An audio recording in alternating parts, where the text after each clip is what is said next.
Thank you again for the introduction, Dr. Foodie, and thank you, Annette and ClimbCorp, for inviting me to speak to you guys today.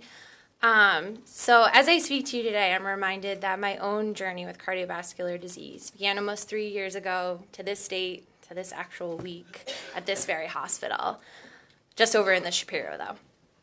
But my first taste of medicine really took place in the backyard of my parents' house in Connecticut. I was 11 years old, it was June, and I was mostly concerned about a few things: cross-country practice, my new best friend Allison, and my sisters who were returning home from college. My mom had yelled at me to figure out why our dog was barking excessively and to call my dad in for dinner as he was outside working in the garden. I looked down from our deck and saw my dad was laying down, face up. I yelled for my mom and rushed to his side to assess him. He was conscious, but a gray, ashy color. A few days later, he endured the first of many heart surgeries, this one for a new aortic valve and a quadruple coronary artery bypass graft. His valve failure was the result of a congenital defect, and the cabbage a result of what he stated as having 3 daughters. In my family, I am the youngest child, and my sisters are 10 and 12 years older than me.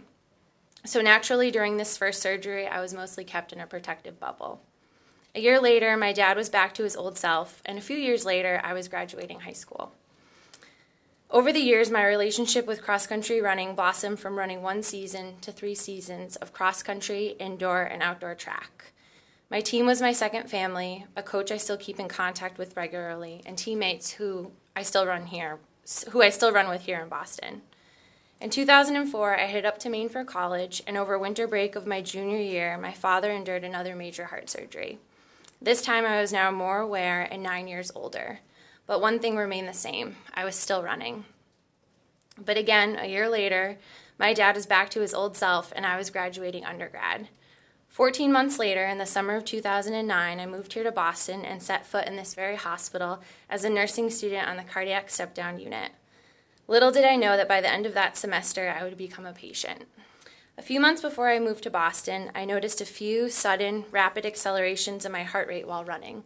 One race in particular where I felt like my heart was going to beat out of my chest, and even had to stop and squat down midway through this race. So I began the series of workups and was referred over to Brigham and Women's electrophysiology after a stress test and a 24-hour Holter monitor. Everything happened very, very fast, and before I knew it, I had a catheter ablation for an arrhythmia called supraventricular tachycardia due to a concealed accessory pathway. From December of 2009 to September of 2010, I had 3 total ablations.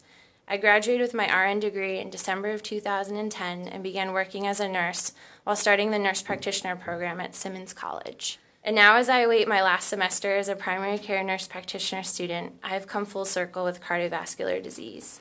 I have been the patient, the caregiver, and now the advocate. Sure, with these roles, I was able to ace those cardiac exam questions, but deep down through all of these procedures, I still felt confused. How could I, the runner, the healthy eater, have heart problems? I'm in my early 20s. Was it the daily French press coffee I was drinking? There were times when my thinking was clouded, and like every other patient, you get frustrated no matter how much you know about the disease, the conditions, or what statistics show. My friends tease me often about my pill box, but they are the first to ask me about medications when we're discussing hypertension in class. In general, I haven't had to make significant lifestyle changes because of heart disease, but enough that has separated me from the typical 26-year-old female.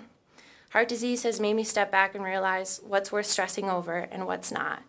It's given me a lot of drive and definitely has not held me back, as evidenced by the number of road race bib numbers I have accumulated over the last 3 years. Although there are many times when I'm still figuring out how to balance life, stress, and school, I know that I have deep roots in my support network that guide me in the right direction. As you've heard, cardiovascular disease is the #1 killer of Americans. I hope that by standing here today and sharing my story, that you will have the enthusiasm, the drive, and the commitment to climb for life. The cardiology program here at Brigham and Women's is an integral part to my management of my own cardiac disease. With them, I've run over 12 races in the last year, set a personal best at this year's BAA half marathon, and have been reminded many a times that seeing the big picture and taking a deep breath are sometimes life's best medicine. Through these milestones and many, many conversations, they have instilled much of my energy and drive for advocating for ClimbAmerica. Mary Wittenberg, president and CEO of New York Roadrunners and the race director of the ING New York City Marathon, once stated, "No matter who you are and where you are in your own life journey, you'll find that the simple act of putting one foot in front of the other and moving forward will make you healthier, happier, and more confident." This statement has been one that I repeat in my head as I step on every starting line of every race or when I'm struggling up Heartbreak Hill with my run club teammates. For me, I chose a simple sport, one that requires shoes and some roads. ClimbAmerica is a simple way to decrease your risk for cardiac disease and help support those around us with those unfortunate, non-modifiable risk factors or those who haven't had the guidance of the cardiovascular wellness team.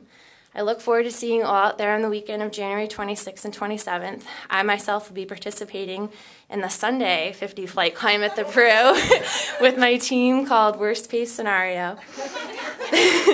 Thank you for listening, and I hope that you feel inspired to go out there and climb.